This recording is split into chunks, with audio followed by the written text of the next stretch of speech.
बात करते हैं मित्रों मुगल काल में चित्रकला या चित्रशाला को क्या कहा जाता था, तो उसका नाम होता था कारखाना। मित्रों क्या कहा जाता था? कारखाना कहा जाता था, है ना, कारखाना कहा जाता था। मित्रों मुगलिया काल की शुरुआत की बात करते हैं तो शुरुआत कब से मानी जाती है? शुरुआत 1556 यानी अकबर के काल से मानी जाती है। मुगल काल की जो मुख्य विशेषता बताई जाती है वो दरबारी कला बताई जाती है। दरबार में चित्रकारी अकबर ने खूब ज़्यादा करवाई तो बताई जाती है।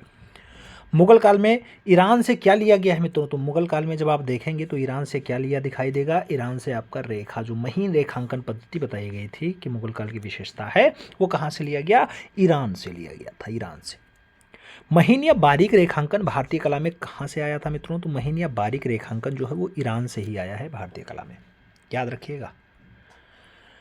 मुगल कला में रंग विधान कहाँ से आया? रंग विधान की अगर बात होती है तो फारस से आया, जो आपका ईरान वाला बेल्ट होता है।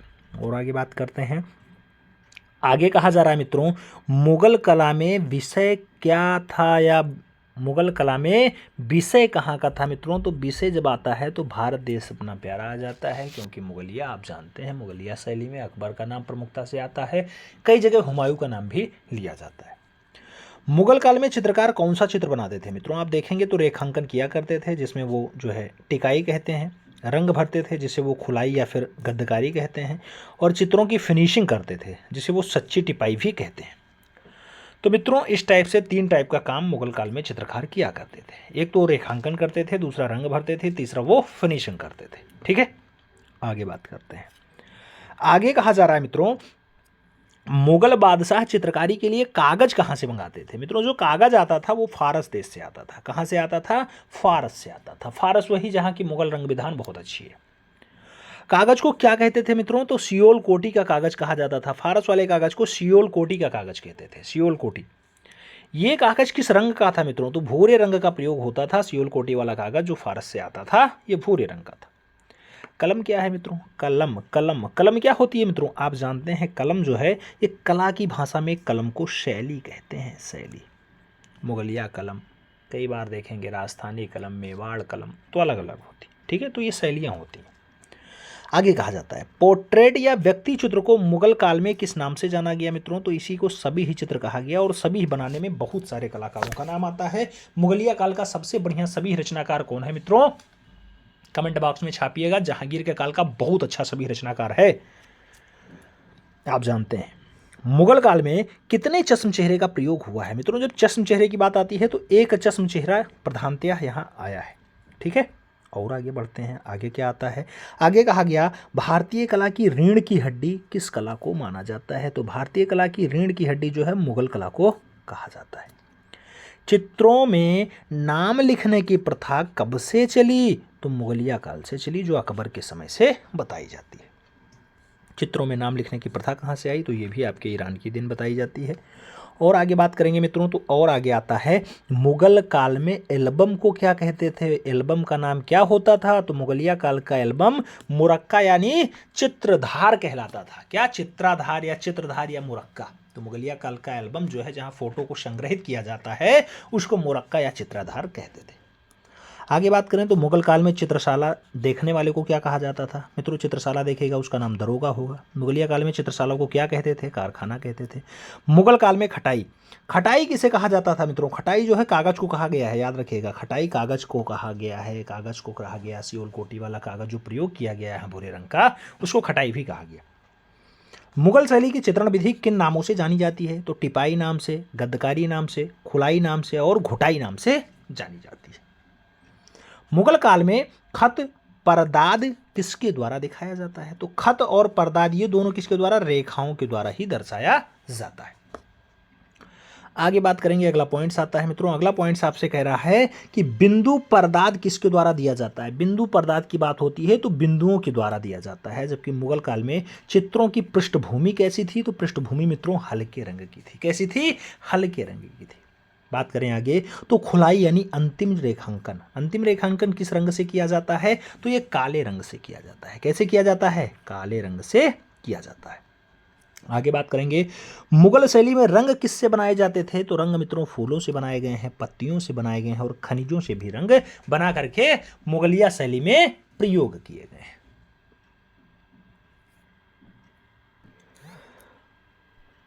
मुगल कला में रंग प्रायः पानी में घोले जाते थे। इसमें क्या मिलाया जाता था मित्रों? पानी में घोलने के बाद इसमें गुण मिलाते थे, फिर गोंद मिलाते थे, उसके साथ कई जगह अंडा की जर्दियां भी मिलाया जाता था। तो अंडा, गोंद और गुण मिला करके मुगल काल के रंग पद्धति को मेंटेन किया जाता था, इससे रंगन किया जाता था। मुगल कला में रात्रि दृश्य अथवा वर्षा का वातावरण दर्शाने के लिए प्रत्येक रंग में काला रंग मिला देने पे उसे क्या कहा जाता था मित्रों? तो बुता रंग कह देते थे। जैसे वर्षा का रंग अगर दर्शाना है आपको, तो कोई भी रंग हो उसमें काला रंग मिला करके उससे चित्रांकन कर दिया जाता था, रंगन कर दिया जाता था, उसे बुता रंग कह देते थे, वो वर्षा का रंग दर्शा देता था। और आगे बढ़ते हैं मित्रों, आगे आता है, क्या आता है? चमकदार रंगों को क्या कहते थे? चमकदार रंगों को चूह चूहा रंग कहते थे। क्या कहते थे? चूह चूहा रंग कहते थे। मुगल काल में चित्रकार को क्या कहते थे मित्रों? तो मुगल काल में जो चित्रकार होते थे उसे कहा जाता था कलम करतार। क्या? कलम करतार। तो उसका नाम कलम करतार होता था, याद रखिएगा। चित्रकार को, तूलिका को क्या कहते थे? तो चित्रकार की तूलिका को कलम कहा जाता था। और मुगल चित्रों में किसका अधिक समावेश है? तो यथार्थता का समावेश ज्यादा दिखाई देता है। मुगल के चित्रों में यथार्थता का समावेश ज्यादा दिखाई देता है। आगे बात करेंगे, अगला पॉइंट आता है मुगल कालीन भित्तीय चित्र किसकी देन है? तो मुगल काल की जो भित्तीय रचना है वो इटली की बताई जाती है। मुगल काल की जो भित्तीय रचना है, दीवार पर चित्रकारी है, वो इटली की बताई जाती है, याद रखिएगा। जबकि कागज जो मानवे, तो आप जानते हैं कागज की बात होती है तो वो फारस से मंगाया करते थे, ठीक है, फारस से, रंग विधान फारस का रहा है। मुगल कालीन भित्ति चित्रों पर किस देश का प्रभाव ज्यादा है? तो इटली का है। मुगलिया कालीन भित्ति चित्र किस विधि से बनाई गई हैं? तो फ्रेस्को बुनो पद्धति में बनाई गई हैं। मुगल शैली का मूल आधार कौन सी शैली है? तो ईरानी शैली मानी जाती है। और आगे बढ़ेंगे, कहा जाता है मुगल शैली में प्रकृति चित्रण कैसा है? तो स्वाभाविक चित्रण यहां बताया गया है। जबकि मुगलों की दरबारी भाषा क्या थी मित्रों? तो फारसी बताई गई है। मुगल शैली को जो वातावरण मिला वो कैसा है? तो वातावरण भारतीय वातावरण है इनका। और मुगल शैली के चित्र कैसे हैं? तो ये कथा प्रधान बताए गए हैं। कैसा प्रधान? कथा प्रधान बताए गए हैं। मुगल कला में कैसे चित्रों का अभाव है? तो धार्मिक चित्र थोड़ा कम दिखाई देते हैं मुगलिया शैली में। और मुगल कला में कैसे चित्रों की अधिकता है मित्रों? तो यहाँ सभी ही बनाने की भीड़ लगी हुई थी, सभी ही खूब ज़्यादा बना, यानी व्यक्ति चित्र खूब ज़्यादा बने। मुगल कला में चित्रों के किनारे पर किसका चित्रण होता था मित्रों? तो फूल पत्ती किनारे पे बनाए जाते थे। क्या बनाया जाता था? फूल पत्ती बनाया जाता था। मुगल शैली में जिन पशुओं का चित्रण हुआ है उनमें स्वाभाविकता और ऐतिहासिकता की प्रधानता किस चित्रों में पाई गई है? तो स्वाभाविकता और ऐतिहासिकता की जो प्रधानता है वो जंगली जानवरों के शिकार में पाई गई है।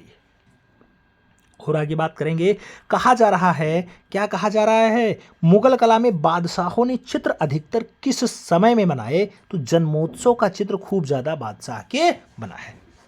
जो बादशाह का चित्र बना मित्रों, उनके जन्म के टाइम का चित्र खूब ज्यादा बना है। आगे बात करते हैं, आगे कहा जा रहा है मुगलों के पूर्वज कौन थे? मंगोल थे, जो मध्य एशिया से आए थे, यही इनके पूर्वज थे। मुगल शैली पे प्रमुख रूप से प्रभाव की शैली का रहा है? तो ईरानी शैली, विशेष करके हाथियों के अंकन के लिए मुगलिया शैली जानी जाती है और खूब ज्यादा ये प्रभावित भी रही है।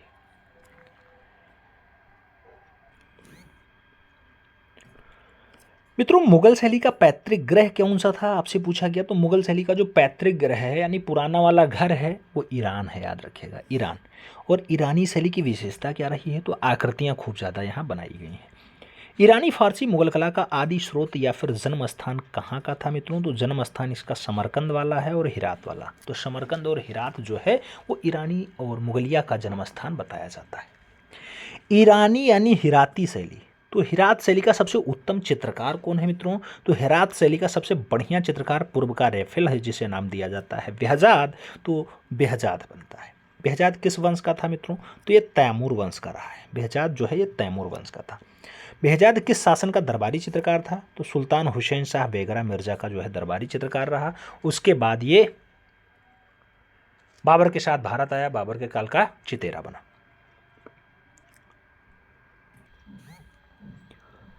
पूछा गया बेहजाद की शैली क्या थी मित्रों? तो बेहजाद की जो शैली रही है वो आलेखन पे ज़्यादा काम किए हैं। तो बेहजाद की शैली आलेखन वाली रही है, यानी बनाने वाला काम खूब ज़्यादा रहा।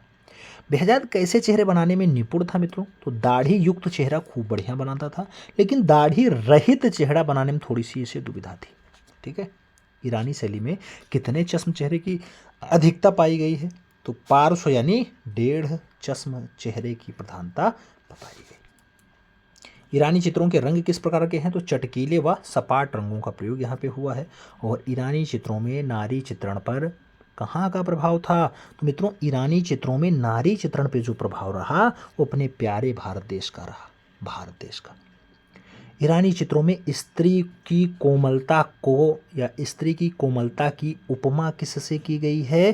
तो लता से की गई है। स्त्री की कोमलता की जो उपमा है वो लताओं के द्वारा की गई है। ठीक है।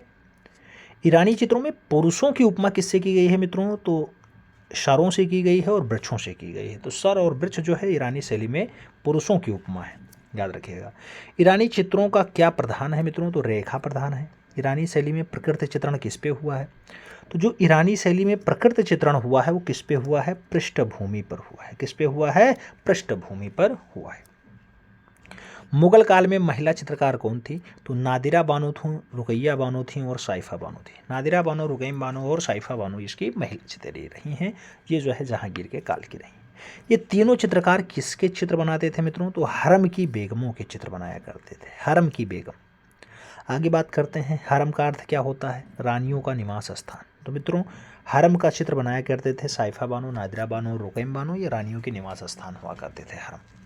मुगल शैली का पतन कब होता है मित्रों? तो 17वीं से 18वीं सदी में जब औरंगजेब का शासनकाल आता है तब मुगलिया शैली का पतन होना स्टार्ट हो जाता है। आगे बढ़ेंगे, बाबर का नाम आएगा मित्रों। मुगल शैली का जन्मदाता नहीं है, मुगल वंश का जन्मदाता है। तो बाबर 1526 से 1530 तक शासन करता है। मुगल साम्राज्य का संस्थापक कौन था? बाबर था। बाबर का जन्म कब हुआ? 14 फरवरी 1483 को। मावरा उनहर की एक छोटी सी रियासत थी जिसे फरगना कहा जाता था। मध्य एशिया में फरगना है और फरगना का शासक रहा है इनके फादर। बाबर का पूरा नाम क्या होता है मित्रों? तो जहारुद्दीन मोहम्मद बाबर इनका पूरा नाम होता है। जहारुद्दीन मोहम्मद बाबर किसका पूरा नाम है? बाबर का पूरा नाम है। बाबर के फादर का नाम क्या था? उमर शेख मिर्जा, जो तैमूर वंश से रहे। तो शेख उमर शेख मिर्जा। बाबर की माता का नाम क्या था मित्रों? तो तुगलक निगार खानम इनकी माता है। माता जो है वो चंगेज वंशीय रही हैं। कौन से वंश से? चंगेज से। पिता कौन से वंश से? तैमूर वंश से। तो तैमूर प्लस चंगेज से बाबर का जन्म हुआ है, याद रखिएगा। आगे कहा जाता है मित्रों 1507। 1507 में बाबर ने कौन सी पदवी धारण की थी? तो पादशाह की पदवी धारण की थी। बाबर किस भाषा का अच्छा ज्ञाता था मित्रों? तुर्की बहुत बढ़िया जानता था और फारसी भी जानता था। इसीलिए बाद में आगे चल करके फारसी जो है ये मुगलों की आधिकारिक भाषा बनती है, आधिकारिक भाषा। बाबर की आत्मकथा का नाम क्या था? बाबरनामा। बाबरनामा या फिर तुझ ए बाबरी या फिर वाकायत बाबरी। वाकायत बाबरी कहो, बाबरनामा कहो या फिर तुझ के बाबरी कहो, यह बाबर की आत्मकथा है, खुद के द्वारा लिखी जाती है मित्रों। आगे कहा जाता है कला का पारखी होते हुए भी बाबर जो है वो कला का विकास क्यों ना कर सका? क्योंकि साम्राज्य विस्तार वो ज़्यादा चाहता था। साम्राज्य विस्तार, सोचो, फरगना से लेकर के भारत तक का कब्जा किया, तो साम्राज्य विस्तार ज़्यादा किया, इसलिए कला पे विस्तार नहीं कर पाया।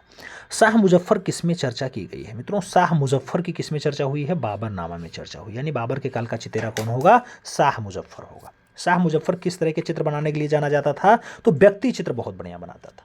आलेखन चित्र कौन बनाता था? आलेखन चित्र के लिए अभी आपने कहा है बेहजाद, जबकि शाह मुजफ्फर व्यक्ति चित्र यानी शबीह बनाने के लिए जाना जाता है। शाह मुजफ्फर क्या बनाने में निपुण था मित्रों? सदृश्य बनाने में, यानी व्यक्ति चित्र बनाने में, यानी शबीह बनाने में। सामने रख दो, बढ़िया से उतार देंगे। बाबर अपने साथ कौन सी पोथी लाया था? पोथी का नाम शाहनामा है, याद रखिएगा। शाहनामा में क्या चित्रित है? तो ईरानी राज दरबार बहुत बढ़िया से चित्रित किया गया। शाहनामा इसके समय कहाँ सुरक्षित है? तो रॉयल एशियाटिक सोसाइटी लंदन जाइएगा, शाहनामा का दृश्य आपको वहाँ देखने को मिल जाता है। आगे बात करते हैं मित्रों। आगे कहा जाता है पानीपत का युद्ध कब हुआ था? पानीपत का जो युद्ध है वो 1526 ईस्वी में हुआ। इस युद्ध में कौन विजयी हुआ? तो बाबर जीतता है पानीपत के युद्ध में। बाबर की मृत्यु कब होती है? तो ये 27 दिसंबर 1530 को सदा के लिए अलविदा कह जाता है। तुर्की से फारसी में अनुवादित बाबर की आत्मकथा किस नाम से जानी जाती है? तो तुर्की से फारसी में अनुवादित है वाकायत बाबरी के नाम से जानी जाती है। रचनाकाल 1589 ईस्वी का रहा है, 1589। शाहनामा ग्रंथ के लेखक कौन होते हैं मित्रों? बहुत बार छपा है क्वेश्चन। शाहनामा ग्रंथ किसने लिखा? फिरदौसी की रचना होती है, अच्छी रचनाओं में शुमार है। अब बाबर का पुत्र हुमायूं की बात करते हैं मित्रों। हुमायूं 1530 से 1556 तक शासन करता है। हुमायूं का जन्म कब हुआ? तो 6 मार्च 1508 को होता है, काबुल में होता है। हुमायूं भारत की गद्दी पे कब बैठता है?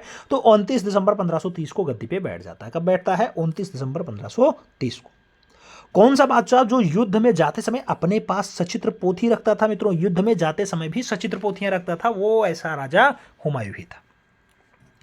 हुमायूं की पुस्तक का नाम बताइए मित्रों। हुमायूं हुमायूं हुमायूं हुमायूं की पुस्तक का नाम है हुमायूं नामा, या फिर दास्ताने अमीर हमजा, या फिर अमीर हमजा, या फिर अमीर हमजा। मित्रों बहुत टाइप से लिखा है, सब हुमायूं की आत्मकथा ही है, ठीक है। हुमायूं नामा ने कितने चित्र और कितनी जो है शायरियां की हैं, तो कितने चित्र और कितनी शायरियां की मित्रों? 1400 चित्र और शायरियां मिला करके हुमायूं नामा में किया गया है। दास्ताने अमीर हमजा की चित्रकारी, दास्ताने अमीर हमजा की चित्रकारी किसके समय में शुरू हुई और किसके समय में खत्म हो गई? तो हुमायूं के समय में शुरू हुई और अकबर के समय में खत्म हो जाती है क्या? दास्ताने अमीर हमजा की चित्रकारी। दास्ताने अमीर हमजा का चित्रांकन किसके संरक्षण में हुआ मित्रों? संरक्षण की बात आती है तो ख्वाजा अबू समद सिराजी का नाम आता है, ख्वाजा अबू समद सिराजी का नाम आता है। ये किस पर चित्रित की गई है मित्रों? तो ये जो है चित्रित हुई है वो कपड़े पर चित्रित हुई है, याद रखिएगा, कपड़े पर चित्रण हुआ है बहुत अच्छे से इसका, ठीक है। पूछा जाता है किस पे चित्रित हुआ, तो मित्रों आपका जो अमीर हमजा है वो कपड़े पर चित्रित हुआ है।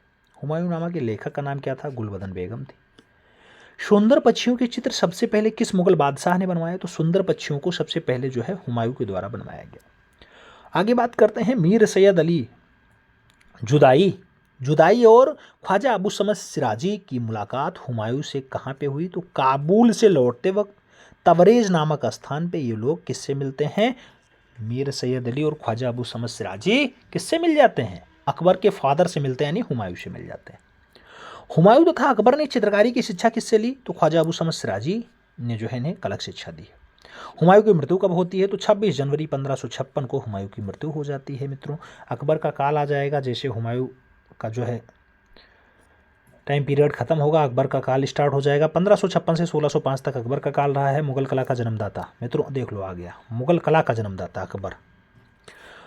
अकबर का जन्म कब हुआ? 15 अक्टूबर 1542 को अमरकोट के राणा वीरसाल के महल में हुआ है। अकबर के फादर का नाम क्या रहा? हुमायूं रहा। अकबर की माता का नाम क्या रहा? हमीदा मानो बेगम रहा। अकबर ने कौन सा धर्म चलाया मित्रों? तो अकबर ने एक धर्म चलाया जिसे नाम दिया दीन इलाही धर्म। कब चला? 1570 में चला।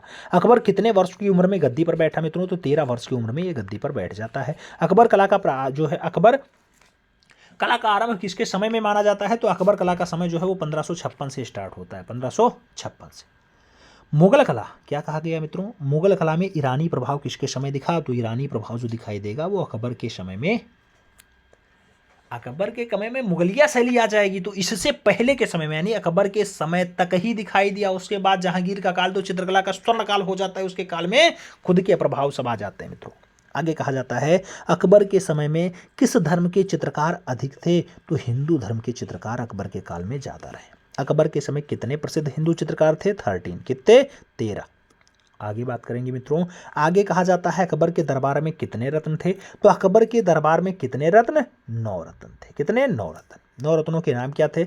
अब्दुल रहीम खान का नाम, वीरबल, तानसेन, टोडरमल, भगवान दास, फैजी, मुल्ला दो प्याजा और अब्बुल फजल के साथ मान सिंह का नाम प्रमुखता से लिया जाता है।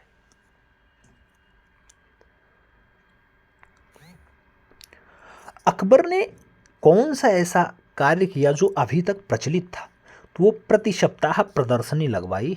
आज की डेट में भी मित्रों प्रचलित है, आप देखते होंगे सप्ताह में प्रदर्शनी, कभी कभी वार्षिक प्रदर्शनी लगती रहती है, कभी कभी मंथली प्रदर्शनी लगती रहती है। कलाकार जाते हैं अपनी प्रदर्शनियाँ दिखाते हैं, ये चित्र, उसकी खरीदारी भी हो जाती है। तो ये सब होता रहता। अकबर के समय में कौन से चित्रकार थे? तो मीर सैयद अली का नाम आएगा जो जुदाई हैं, ख्वाजा अबू समद सिराजी का नाम आ जाएगा, दसवंत का नाम आ जाएगा, बशवन का नाम आ जाएगा। अन्य नाम बहुत सारे हैं, अन्य नाम बहुत सारे हैं। अकबर की पाठशाला का अध्यक्ष कौन था मित्रों? तो अकबर की पाठशाला का जो अध्यक्ष रहा है, अकबर की पाठशाला का अध्यक्ष रहा है, उसका नाम अब्दुल सिराजी था। अब्दुल समद सिराजी जिसका नाम होता है, तो अब्दुल समद सिराजी अकबर की पाठशाला के अध्यक्ष थे। अकबर के गुरु कौन थे मित्रों? तो अबू समद सिराजी ही अकबर के गुरु बताए जाते हैं, क्योंकि इन्होंने प्रारंभिक शिक्षा जो चित्रकला की थी वो दी थी। अकबर के 9 रत्नों में चित्रकार कौन कौन थे? तो भगवान दास और वीरबल, जिसे महेश दास कहा जाता था या महेश चंद कहा जाता था, ये भी थोड़ा बहुत चित्र रचना बना लेते थे। आगे बात करते हैं। आगे कहा गया है अकबर का सभी ही कितने चश्म का था मित्रों? तो 2.25 चश्म चेहरे की प्रधानता के साथ जो है अकबर का सभी ही बनाया गया। अबुल फजल द्वारा रचित ग्रंथ का नाम बताइए। आईने अकबरी। अबुल फजल ने क्या लिखा? आईने अकबरी लिखा। आईने अकबरी का प्रसिद्ध चित्र कौन सा है? सलीम का जन्म। सलीम कौन होता है मित्रों? अकबर का पुत्र होता है ना, अकबर का पुत्र होता है सलीम। सलीम का वास्तविक नाम बाद में अभी आपको पता चलेगा, फिलहाल आप लोग जानते हैं, कमेंट बॉक्स में छापिएगा। आगे बात करते हैं, आईने अकबरी में अकबर के समय में कितने श्रेष्ठ चित्रकारों का वर्णन है मित्रों? तो 100 से अधिक श्रेष्ठ चित्रकारों का वर्णन मिल जाता है आईने अकबरी में। मुगल कला में किसके समय में सर्वाधिक व्यक्ति चित्रण हुआ मित्रों? तो अकबर के समय में मैक्सिमम व्यक्ति चित्रण हुआ है। मुगल कला में भित्तीय चित्र की शुरुआत किसने की? तो भित्तीय रचना जो है अकबर के काल से स्टार्ट हो जाती है। और भारत सरकार नामक प्रसिद्ध चित्र किसका है? भारत सरदार। भारत सरदार नामक बढ़िया चित्र किसका है मित्रों? तो अकबर का ही बताया जाता है भारत सरदार। मुगल चित्रों में लेख प्रक्रिया कब तक रही? लेख प्रक्रिया की अगर बात आती है तो अकबर के टाइम पीरियड तक लेख प्रक्रिया भी रही है। और दीन इलाही धर्म का उद्घोष क्या था मित्रों? तो सुलहकुल उत्सव के रूप में मनाना, यही इसका उद्देश्य था। आगे बात करते हैं, आगे जाता है सलीम का जन्म नामक चित्र कितने उपदेशों में दर्शाया गया है? तो सलीम का जन्म नामक चित्र कितने उपदृश्यों को दर्शाया गया? तो सलीम का जन्म वाले में 4 उपदृश्य दर्शाए गए। स्वर्ण मंदिर अमृतसर के लिए भूमि किस मुगल सम्राट ने दी थी? तो स्वर्ण मंदिर में जो अमृतसर वाला स्वर्ण मंदिर है वो बनवाने के लिए अकबर ने भूमि दान की थी। अकबर के शाही पुस्तकालय कहाँ कहाँ है मित्रों? तो एक तो आगरा है, दूसरा दिल्ली है, तीसरा लाहौर है। तो आगरा, दिल्ली, लाहौर में इनके शाही पुस्तकालय भी रहे हैं। अकबर के पोथी खाने में कितने हस्त लिखित पुस्तकें हैं मित्रों? तो अकबर के पोथी खाने में जो हस्तलिखित पुस्तकें हैं वो लगभग 24,000 हैं। कितनी हैं? 24,000 हैं। और प्रत्येक पुस्तक की कीमत कितनी है? तो एक एक पुस्तक की दाम 1-1 लाख रुपए है। ठीक है। रामचरितमानस की रचना के समय मुगल शासक कौन था? रामचरितमानस के समय मुगलिया शासक अकबर ही रहे हैं। रामचरितमानस तुलसीदास ने लिखी है, याद रखिएगा। कई बार पूछा गया तुलसीदास किसके समकालीन थे? तो अकबर के समकालीन थे। हरिवंश पुराण का चित्रण किस शैली में हुआ? तो हरिवंश पुराण मुगल शैली में अकबर के समय में ही हुआ है। बाबर का घोड़े से गिरना चित्र किस शासक के समय बना? तो बाबर घोड़े से गिर रहे हैं, ऐसा दृश्य अकबर के काल में बना।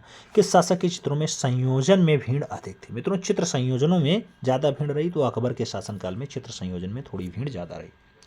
गोवा से ईसाई कलाकार तथा प्रचारक किस मुगल शासक के समय बुलाए जाते थे? तो गोवा से आए अकबर के समय के ही कलाकार रहे हैं जो गोवा से बुलाए गए और खूब बढ़िया से प्रचार प्रसार भी किया। कौन सी चित्रित मुगल पांडुलिपि जयपुर में संग्रहित है? तो मित्रों मुगल पांडुलिपि है, जयपुर में संग्रहित है, रजमनामा उसका नाम होता है। आगे बात करते हैं, आगे आएगा अकबरनामा के किस चित्रों में किले में राजपूत वीरांगनाओं का जौहर दिखाया गया? राजपूत वीरांगनाओं का जौहर चित्तौड़ के घेरे में दर्शाया गया। कहाँ पर? चित्तौड़ के घेरे में। किस मुगल सम्राट के काल में व्यक्ति चित्रों को मुगलिया शैली में विशेष स्थान मिला? तो अकबर के काल में ही व्यक्ति चित्रों को मुगलिया शैली में ज़्यादा स्थान दिया गया। अकबर ने किस कला को विशेष महत्व दिया? तो भवन निर्माण और चित्रकला को ज़्यादा इंपॉर्टेंस दी है अकबर ने। अकबरनामा पर आधारित सलीम का जन्म कौन सा? सलीम का जन्म। सलीम का जन्म चित्र में प्रसवालय की छत का प्रसन्नता के प्रतीक के रूप में कौन सी पक्षी चित्रित है मित्रों? तो सलीम के जन्म वाले चित्र में मोर को दर्शाने का काम किया गया है, मोर दर्शाया गया है। अकबरनामा में प्रमुख रूप से किस जीवन की झांकी प्रस्तुत की गई? तो वो जीवन की बात हो तो मुगल राज दरबारी जीवन की झांकी प्रस्तुत करने का काम किया गया। आगे बात करते हैं, तो अकबर के समय के ऐतिहासिक ग्रंथों में से कौन सा ग्रंथ सबसे बढ़िया है, सर्वश्रेष्ठ है? तो वो आपका अकबरनामा होता है, अकबरनामा। रणथंबोर किले की घेराबंदी चित्र किस ग्रंथ का है? तो ये भी आपके अकबरनामा का ही चित्र बताया जाता है। अकबर को किस तरह के दृश्य बनवाने में रुचि ज़्यादा रही मित्रों? तो अकबर जो है ज़्यादा दृश्य जो बनवाया वो युद्ध का दृश्य बनवाया, युद्ध के दृश्य बनवाने में विशेष रुचि रखता था। आगे कहा जाता है ललित कला का विस्तार किसके समय हुआ? तो ललित कला का विस्तार जो है वो अकबर के समय में ही हुआ है। अकबर के समय में तैयार की गई बाबरनामा इस समय कहाँ है? तो अकबर के समय में तैयार की गई जो बाबरनामा है वो राष्ट्रीय संग्रहालय नई दिल्ली में रखी हुई है। फतेहपुर सीकरी के भवन में अलंकरण का कार्य किसने किया है? तो अलंकरण करवाने का काम भी अकबर के द्वारा ही करवाया गया। और अकबर के शाही पुस्तकालय में समान किसका किसका पोथी संग्रह है? तो अब्दुल रहीम खान खाना का जो है, और अकबर के शाही पुस्तकालय में लगभग सेम है, अब्दुल रहीम खान खाना का पोथी संग्रह सेम रहा है। ठीक है। अकबर की कितनी चित्रशालाएं हैं? तो अकबर की चित्रशालाएं 3 हैं, आप जानते हैं। अकबर की चित्रशालाएं कितनी हैं? 3। एक आपकी आगरा में है 1550 से 72 के बीच बनाई, दूसरी फतेहपुर सीकरी में है 1572 से 1585 के बीच बनाई, और तीसरी आपकी लाहौर में है जो 1585 से 1601 के बीच बनाई। अकबर की चित्रशाला के अध्यक्ष कौन थे? तो मीर सैयद अली और ख्वाजा अबू समद सिराजी ये चित्रशाला के अध्यक्ष बनाए गए। अकबर की चित्रशाला के चित्रकार किस जाति से रहे हैं मित्रों? तो जाति की अगर बात आती है, जैसे आजकल जाति जनगणना बिहार की खूब चर्चा का विषय बना है कि जातिगत सर्वेक्षण आ गया, उसको लोग जनगणना बोल दे रहे हैं, ऐसा नहीं है। तो जो अकबर के काल की चित्रशाला में चित्रकार थे वो जाति कायस्थ थी, चितेरा थे और सिलावट थे, उसके साथ खाती जाति के लोग भी रहे। अकबर की चित्रशाला में कितने गुजराती चित्रकार थे? ध्यान रखना 6 गुजराती चित्रकार रहे, 13 हिंदू चित्रकार रहे। अकबर की कौन सी चित्रशाला अभी भी है? तो आगरा की चित्रशाला अभी भी दिखाई देती है। अकबर के दरबार में 13 हिंदू चित्रकार रहे मित्रों। 13 हिंदू चित्रकारों के नाम क्या क्या रहे? तो दसवंत हैं, बसावन हैं, केशवलाल हैं, मुकुंद हैं, मधु हैं, जगन्नाथ हैं, तारानाथ हैं, श्यामला दास हैं, महेश हैं, खेमकरण हैं, हरवंश हैं, राम हैं और माधव हैं। ये सब अकबर के दरबार के 13 हिंदू चित्रकार हैं। 1557 ईस्वी के तूफान में अहमदाबाद कितने चित्रकार गए थे? अहमदाबाद 3 लोग गए थे, तारानाथ गए, जगन्नाथ गए और श्यामला दास गए मित्रों। आगे बात करेंगे तो आगे कहा जाता है अकबर के दरबार में कितने प्रसिद्ध चित्रकार थे? तो मीर सैयद अली जो जुदाई थे वो हैं, ख्वाजा अबू समद सिराजी वो हैं, और दसवंत के साथ बसावन का नाम थोड़ा ज़्यादा फेमस रहा है। अकबर के समय में लगभग कितने चित्र बनाए जाते हैं? लगभग 20,000 चित्र बने हैं। आगे बात करेंगे मित्रों थोड़ा सा मीर सैयद अली के बारे में देखेंगे। मीर सैयद अली जुदाई। मीर सैयद अली क्या बनाने में निपुण थे? तो ग्राम्य चित्र को बहुत बढ़िया से उकेरने का काम मीर सैयद अली का रहा है। मुगल शैली का जन्मदाता कौन है? मीर सैयद अली को ही बताया जाता है कि मुगलिया शैली का जन्मदाता यही है। अकबर के दरबार में या अकबर के दरबार का मीर मुशब्बर यानी मुख्य चित्रकार, तो मीर मुशब्बर कौन था मित्रों? यही मीर सैयद अली जी ही थे। और आगे बात करते हैं तो मीर सैयद अली किस शैली का कुशल चित्रकार था मित्रों? कुशल चित्रकार की अगर बात आती है, बढ़िया चित्रकार की बात आती है, तो फारसी रानी शैली को बहुत बढ़िया से समझता था। कौन? मीर सैयद अली। अब मीर सैयद अली के बाद एक नाम और देखिएगा, ख्वाजा अबू समद सिराजी का। ख्वाजा अबू समद सिराजी क्या बनाने में निपुण थे मित्रों? पशु पक्षियों को बहुत बढ़िया बना देते हैं, पशु चित्रण के लिए जाने जाते हैं। आगे बात करते हैं, आगे कहा जाता है सीरी कलम की उपाधि किसने दी गई है? तो सीरी कलम की जो उपाधि दी गई वो अबू समद सिराजी को ही दी गई। अबू समद सिराजी क्या थे? तो सुलिपिकार थे रहे। क्या रहे हैं? सुलिपिकार रहे। अबू समद सिराजी के पुत्र का नाम क्या था मित्रों? तो शरीफ था। क्या रहा? शरीफ रहा। अकबर की चित्रशाला फतेहपुर सीकरी के प्रधान अध्यक्ष कौन थे? अकबर की चित्रशाला के फतेहपुर सीकरी के प्रधान अध्यक्ष कौन थे? अबू समद सिराजी ही थे। अबू समद सिराजी। अगला नाम दसवंत का आता है। दसवंत के गुरु का नाम क्या रहा है मित्रों? अबू समद सिराजी रहा है इनके गुरु जी का नाम। अकबर के समय किस चित्रकार ने पागल होकर के आत्महत्या कर ली थी? तो वो दसवंत ही थे जिन्होंने अपनी आत्महत्या खुद की है। ठीक है, आगे दास्तान अमीर हमजा में किस चित्रकार के चित्र नहीं मिलते हैं मित्रों? तो वो हैं दसवंत। दसवंत के चित्र आपको अमीर हमजा में नहीं दिखाई देंगे। दसवंत के रजमनामा में खूब ज़्यादा चित्र दिखाई देंगे। कितने? तो 24 चित्र रजमनामा में दसवंत ने बनाए हैं, याद रखिएगा 24 चित्र। आगे बात करें, आगे बात करेंगे। आगे आता है अकबर की फतेहपुर की चित्रशाला में कौन कार्यरत था? तो मित्रों अकबर की फतेहपुर वाली चित्रशाला में दसवंत ने कार्य किया है। दसवंत वहाँ पे कार्यरत रहे। अकबर के समय कौन सा चित्रकार जयपुरी अराइस शैली में निपुण था? तो जयपुरी अराइस शैली में दसवंत ही निपुण थे, याद रखिएगा। दसवंत का नाम प्रमुखता से लिया जाता है। दसवंत किस जाति का था? तो कहार जाति का था मित्रों। यही आत्महत्या किया है, कहार जाति का था। डोली उठाने वाला कलाकार भी यही रहा है। अगला नाम, अगला पॉइंट कह रहा है दसवंत द्वारा चित्रित ग्रंथ कौन सा है मित्रों? तो तैमूरनामा और रज्मनामा। तैमूरनामा और रज्मनामा जो है ये चित्रण का कार्य किसने किया? दसवंत ने किया। जयपुर रज्मनामा की प्रति में दसवंत का नाम कितने चित्रों पर है? तो 21 चित्रों में जयपुर वाली रज्मनामा में दसवंत का नाम बताया गया। दसवंत का नाम है, यानी कि दसवंत की चित्रकारी। अब दसवंत के बाद बसावन का नाम देख लेते हैं मित्रों। बसावन के गुरु का नाम क्या रहा है? तो बसावन के गुरु जी का नाम अबू समद सिराजी रहा है। बसावन कैसा चित्रकार था? व्यंग्यात्मक चित्रकार रहा, यानी व्यंग्यात्मक रचना खूब बढ़िया करता था। चित्र की पीठिका यानी बॉर्डर लाइन बनाने में कौन प्रसिद्ध था? तो बसावन खूब बढ़िया से पीठिका बनाता था। और आगे बात करेंगे, आगे कहा जाता है अकबर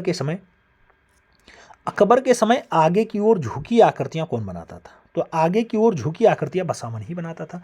बसावन ने कितने वर्षों तक चित्र निर्माण किया मित्रों? तो 40 वर्षों तक इन्होंने चित्र बनाने का काम किया है। बसावन ने लगभग कितने चित्रों का निर्माण किया? तो बसावन ने लगभग 200 चित्रों को बनाने का काम भी किया। 200 चित्र। आगे बात करते हैं तो कहा जाता है धोखेबाज पत्नी चित्र किसका है मित्रों? धोखेबाज पत्नी चित्र ये अकबर के काल का एक बढ़िया चितेरा मिस्किन है, और मिस्किन जो बढ़िया पक्षी चितेरा था उसके द्वारा जो है धोखेबाज पत्नी को बनाया गया। आगे अकबर के दरबार का निपुण पक्षी चित्रकार कौन था? मिस्किन ही था, अभी जस्ट हमने बताया। अकबर ने कौन सी पुस्तकें चित्रित करवाई? तो मित्रों हमजानामा, रज्मनामा, चंगेजनामा, तूतीनामा, कलीला दिम्माह, पंचतंत्र, अयारे दानिश, अनवर सुलेही, पंचतंत्र, नल दमयंती, रामायण, अकबरनामा, इन सभी पर काम खूब ज़्यादा जो है हुआ है वो अकबर के काल में हुआ। इस पे खूब ज़्यादा चित्र बनवाने का काम अकबर का रहा है। चंगेजनामा भी रहा है, पंचतंत्र भी रहा है, याद रखिएगा, अनवर सुलेही भी रहा है। रज्मनामा किसका फारसी अनुवाद होता है मित्रों? तो रज्मनामा की अगर बात आती है, रज्मनामा, तो ये महाभारत का फारसी अनुवाद होता है। अनवर सुलेही किसका फारसी अनुवाद है? तो ये पंचतंत्र का फारसी अनुवाद होता है। ठीक है, आगे बात करते हैं आर्य दानिश किसका फारसी अनुवाद है? तो आर्य दानिश भी मित्रों आपका पंचतंत्र का ही फारसी अनुवाद बताया जाता है। अकबरकालीन चित्रों को कितने वर्गों में यानी कितने भागों में बांटा गया? तो ये 4 भागों में बढ़ता है। पहला आपका आता है अभारतीय चित्र, दूसरा आता है भारतीय चित्र, तीसरा आता है ऐतिहासिक चित्र और चौथा आता है व्यक्ति चित्र। अभारतीय ग्रंथ जो है वो हमजानामा है। क्या है? हमजानामा। भारतीय ग्रंथ रामायण, रजनामा जो है महाभारत को कहा जाता है। अनवर सुलेही जो महाभारत वाला बताया गया है, अनवर सुलेही, लेकिन ऐसा नहीं है। अनवर सुलेही अभी जस्ट आपने देखा है, क्या था अनवर सुलेही? अनवर सुलेही अभी आपने तुरंत कहा है किसका चित्रण रहा है? अनवर सुलेही आपने अभी जस्ट देखा है, किसका चित्रण था? रजनामा का ना? नहीं, रजनामा कहाँ था मित्रों? अनवर सुलेही महाभारत का है? नहीं, महाभारत का नहीं है। आर्य दानिश किसका है? पंचतंत्र का। तो अनवर सुलेही किसका है फारसी अनुवाद? तो ये महाभारत का। तो इसका नाम दे दो मित्रों, क्या?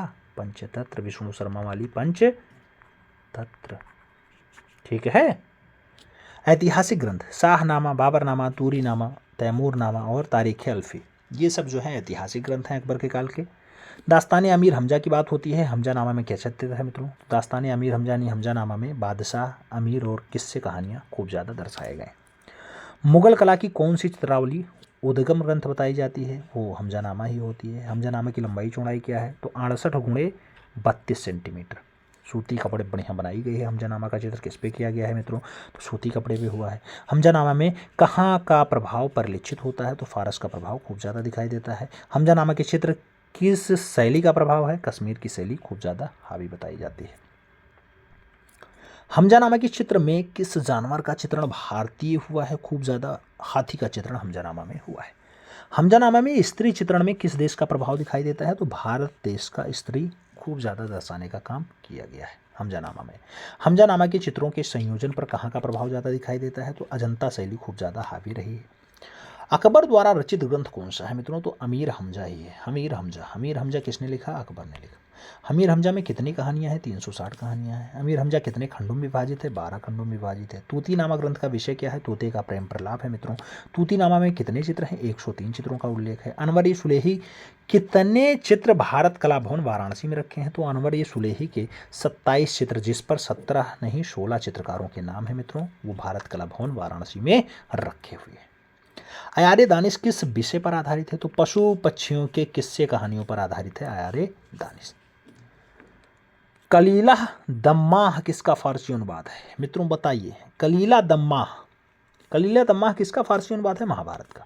रज्मनामा में कितने चित्र हैं मित्रों? 169 चित्र हैं। ये चित्र किस चित्रकार के द्वारा बनाए गए? तो 50 चित्रकारों ने मिलकर 169 चित्रों को बनाया है रज्मनामा में। रज्मनामा इस समय कहाँ सुरक्षित है मित्रों? तो जयपुर संग्रहालय में आपको रज्मनामा देखने को मिल जाएगी। याद रखिएगा, सभी पॉइंट्स इंपॉर्टेंट है। जहांगीर की बात होती है मित्रों, अकबर का पुत्र होता है जहांगीर। 1605 से 1627 तक शासन करता है। जहांगीर का जन्म कब हुआ? तो 30 अगस्त 1569 को फतेहपुर सीकरी में स्थित शेख सलीम चिश्ती की कुटिया में होता है। जहांगीर के बचपन का नाम क्या रहा? सलीम रहा। अभी जस्ट क्वेश्चन आया था, हमने पूछा था कि कमेंट बॉक्स में छापो, आप लोगों ने बताया भी होगा। जहांगीर का दूसरा नाम क्या था? शेखो बाबा किसका दूसरा नाम रहा है? जहांगीर का। जहांगीर का मुख्य शिक्षक कौन रहा मित्रों? तो अब्दुल रहीम खान खाना रहे। मुगल कला किसके समय तक बराबर विकास पाती रही, यानी किसके समय तक बराबर चलती रही, इक्वल रही? तो जहांगीर के समय तक बराबर चलती रही। मुगल कला का स्वर्ण युग किसके समय हुआ मित्रों? तो स्वर्ण काल की अगर बात आती है तो जहांगीर का समय होता है। किस शासक के समय में पाश्चात्य प्रभाव भी शुरू हो जाता है? तो जहांगीर के समय में ही पाश्चात्य प्रभाव भी आने लगता है। मुगल काल में ईरानी प्रभाव किसके समय खत्म हो जाता है? तो जहांगीर के समय में ईरानी प्रभाव बिल्कुल ना के बराबर हो जाता है। आगे कहा गया सभी चित्रों में जहांगीर ने क्या किया? तो श्रेष्ठ व्यक्तियों के पीछे आभा मंडल बनवाया। श्रेष्ठ व्यक्तियों के पीछे आभामंडल बनवाया, सभी रचनाओं खूब ज़्यादा काम किया जहांगीर ने। मुगल कला में प्रकृति चित्रण सर्वाधिक किसके समय में हुआ है, तो वो जहांगीर के समय में खूब ज़्यादा देखने को मिलता है। लाहौर दुर्ग में भित्ति चित्र किसने बनवाया, तो वो जहांगीर के द्वारा ही बनवाया गया। लाहौर दुर्ग के भित्ति चित्र को सर्वप्रथम किसने देखा है मित्रों, तो विलियम फ्रेंच के द्वारा देखा गया। जहांगीरनामा की पहली प्रति जहांगीर ने किसको दी, तो वो शाहजहां को दी। शाह अब्बास किसके समय भारत आया था मित्रों, तो जहांगीर के समय ही शाह अब्बास भारत आया था। आगे बात करेंगे। आगे कहा जाता है किस शासक के समय, क्या किस शासक के समय पांडुलिपि की अपेक्षा व्यक्ति चित्रण को अधिक बल मिलता है, तो जहांगीर के समय में मिलता है। मुर्तबी पर्यटक किसके समय समरकंद से भारत आया, तो ये जहांगीर के समय भारत आता है। शीश महल चश्मे नूर जहांगीर ने कहाँ बनवाया, तो ये अजमेर में बनवाया। कहाँ बनवाया, अजमेर में बनवाया। आगे बात करेंगे मित्रों। आगे कहा जाता है जहांगीर के व्यक्ति चित्रों में, क्या जहांगीर के व्यक्ति चित्रों में उनके हाथ में क्या लिए चित्रित किया गया, तो फूल लिए चित्रित किया गया व्यक्ति चित्र में जहांगीर के। फतेहपुर सीकरी में स्थित शेख सलीम चिश्ती की लाल पत्थर से बनी हुई दरगाह को किस मुगल सम्राट ने संगमरमर का बनवाया मित्रों, तो संगमरमर का बनवाने का काम जहांगीर का रहा है, जहांगीर ने किया है। स्वामी हरिदास ने किस मुगल शासक से भेंट की थी, तो हरिदास जो है मिलने आते हैं जहांगीर से। स्वामी हरिदास किससे मिलते हैं, जहांगीर से कि अकबर से। स्वामी हरिदास की बात होती है, जहांगीर से मिलते हैं या अकबर से, जल्दी बताओ। अलंकृत हाशियों का प्रचलन किस काल में विशेष रूप से हुआ है, जहांगीर के काल में हुआ है। आत्मतुष्टि के लिए कुछ काल्पनिक चित्रों में चित्रित किए गए हैं जहांगीर, और किस शासक के काल में मुगल कला में ग्लोब, ईसाई धर्म, आकृति चिन्ह और फरिश्ते अंकन हुए हैं। तो मित्रों ग्लोब लिए हुए जहांगीर को दर्शाया गया है, आकृतियां हैं, धार्मिक ईसाइयों के दृश्य हैं, ये सब जहांगीर के काल की विशेषताएं हैं, जहांगीर के काल में ऐसा हुआ है। ख्वाजा मोइनुद्दीन चिश्ती का चित्र किसके समय का है, वो भी जहांगीर के काल का है। जहांगीर की आत्मकथा का नाम क्या है, तुझके जहांगीर इसका नाम होता है। और आगे बात करेंगे मित्रों। तो आगे कहा जाता है कि जहांगीर को किस तरह के दृश्य बनवाने में रुचि थी, तो वो शांति से संबंधित दृश्य खूब ज्यादा बनवाता था। जहांगीर ने अपनी आत्मकथा में किसका वर्णन किया है मित्रों, तो इनायत खान का वर्णन उन्होंने किया है। तो उसके जहांगीरी का पूरा श्रेय किसको दिया जाता है, तो मोतबिंद खां को दिया जाता है। तो उसके जहांगीरी का पूरा श्रेय। जहांगीर के शासनकाल में कौन से यूरोपीय यात्री आए थे मित्रों, यूरोपीय यात्री की जब बात आती है तो एक टॉमस रो का नाम आएगा, दूसरा हाकिंस का नाम आएगा, तीसरा विलियम फ्रेंच का नाम आएगा और चौथा एडवर्ड टोरी का नाम आएगा। अब जहांगीर के काल के बढ़िया बढ़िया चितेरों के नाम देख लेना। महावीर जो जहांगीर का काल है उसमें बहुत सारे चितेरे हैं, जिसमें अकारजा का नाम आएगा, अबुल हसन का नाम आएगा, फारूक बेग हैं, उस्ताद मंसूर हैं, मनोहर हैं, विशनदास हैं, दौलत हैं, मोहम्मद मुराद हैं, नादिर हैं और गोवर्धन का नाम प्रमुखता से लिया जाता है। यह सब जहांगीर के काल की शोभा रहे हैं। हमने अभी बीच में क्वेश्चंस पूछा था कौन बढ़िया मुगल काल का जो है बढ़िया सभी बनाता था, तो विशनदास बनाते थे। जहांगीर के समय में विश्व प्रसिद्ध कितने चित्रकार थे, विश्व लेवल के 10 चित्रकार थे मित्रों। जहांगीर के समय की श्रेष्ठ महिला चित्रकारिता कौन थी मित्रों, तो अभी आपने देखा है जिसने हरम यानी बेगमों का सभी बनाया है, वो रुकैम बानो। अकार रजा की बात होती है, जहांगीर के प्रिय चित्रकारों में कौन था, तो अकार रजा और अबुल हसन रहे हैं। और आगे बात करेंगे अकार रजा कौन सा चित्रकार था मित्रों, तो अकार रजा जो है वो नकलची चित्रकार था, देख के तुरंत रचना बना लेता था। जहांगीर के शासनकाल में चित्रों की प्रतिलिपियां बनाने के लिए कौन प्रसिद्ध था, तो चित्रों की प्रतिलिपि अगर बनानी है, चित्र दिखा दो दूसरा बना के रख दे, तो वो अकार रजा करता था। अकार रजा कहाँ का चित्रकार था, ईरान का चित्रकार था। 1602 में राजा कम्मर नामक चित्र किसने बनाया, तो ये अकार रजा का ही चित्र बताया जाता है, अकार रजा ने बनाया है। एक ही नाम के दो कलाकार कौन थे जो ईरानी और मुगलिया दोनों में थे, तो ईरानी में भी रहे हों मुगलिया में भी रहे हों, वो आपके अकार रजा ही है। दूसरा नाम अबुल हसन का आता है मित्रों। अबुल हसन की अगर बात होती है, अबुल हसन को किसकी उपाधि से विभूषित किया गया है, तो नादिर-उज-जमा की, युग शिरोमणि की, नादिर-उज-जमा। जहांगीर के दरबार का श्रेष्ठ चित्रकार कौन था मित्रों, तो जहांगीर के दरबार का श्रेष्ठ चित्रकार अगर बात होती है तो अबुल हसन का ही नाम आता है। नादिर नक्काश की उपाधि किसको दी जाती है, चित्रकारों को नादिर नक्काश की उपाधि प्रदान की जाती है। जहांगीर के सत्तारूढ़ होने का चित्र किसने बनाया, तो अबुल हसन के द्वारा ही जहांगीर के सत्तारूढ़ होने का चित्र बनाया गया है। और कौन सा चित्रकार जो जहांगीर के साथ बचपन से था मित्रों, जहांगीर के साथ बचपन से रहा हो, वो अबुल हसन ही है। कौन है, अबुल हसन। अल्बर्ट ड्यूरर के चित्रों की प्रतिलिपियां वास्त पद्धति में किसने बनाई, तो अल्बर्ट ड्यूरर के चित्रों की प्रतिलिपियां जो है वो वास्त पद्धति में अबुल हसन के द्वारा ही बनाई गई। किसके द्वारा, अबुल हसन के द्वारा ही बनाई गई। आगे बात करेंगे। आगे कहा गया अबुल हसन द्वारा चित्रित किए गए चित्र कौन से हैं, तो बैलगाड़ी का चित्र है, चिनार वृक्ष का चित्र है।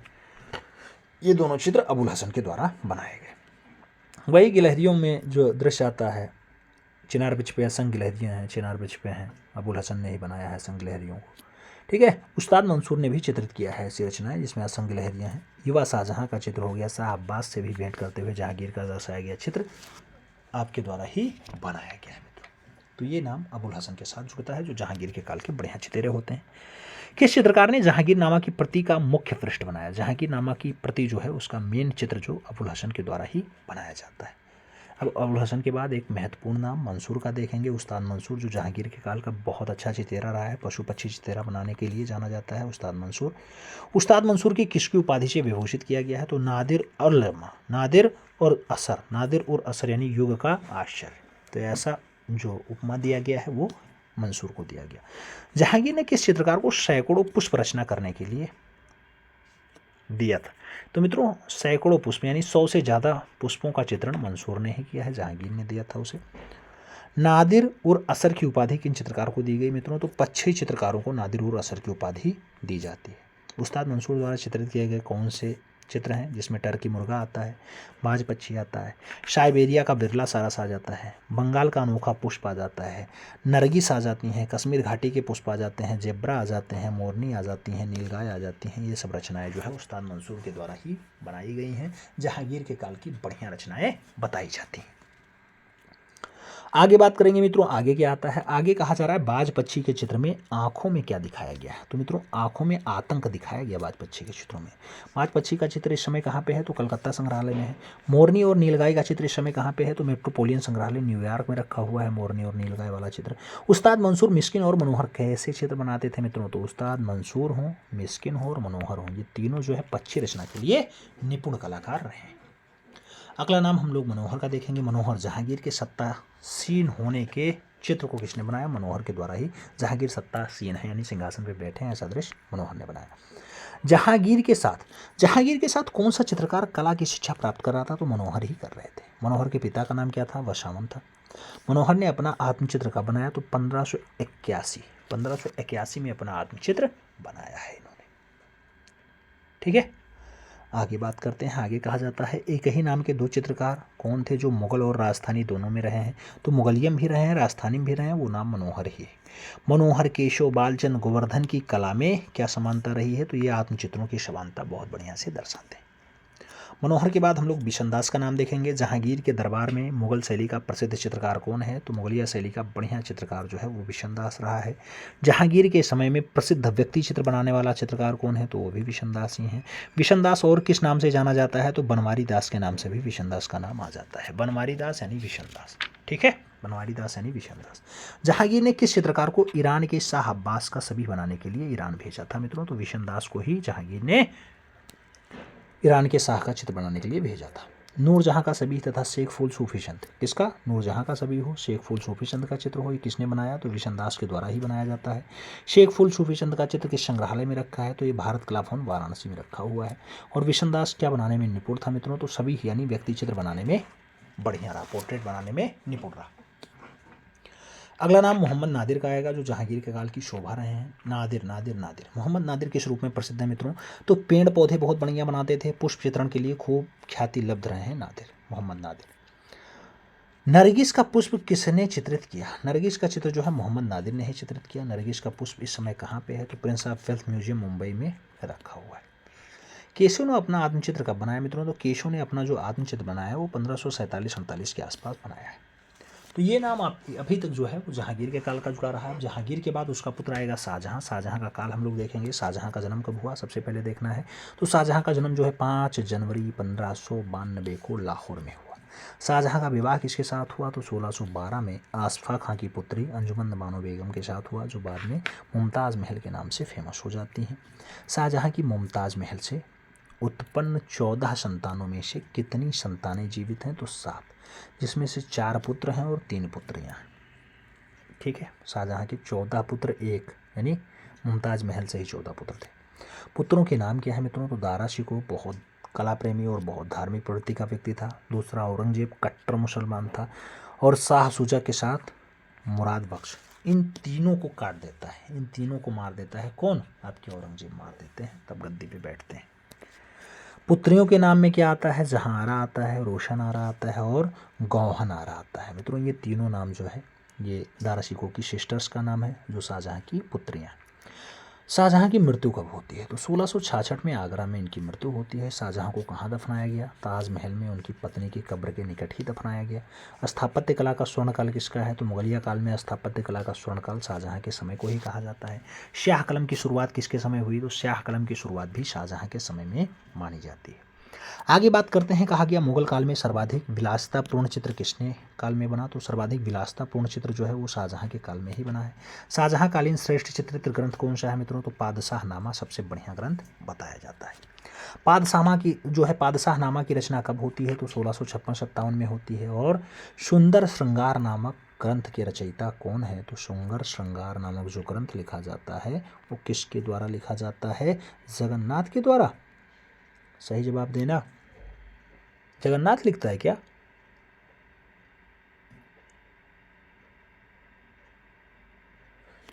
जगन्नाथ नहीं लिखेगा, सुंदर राम लिखेंगे।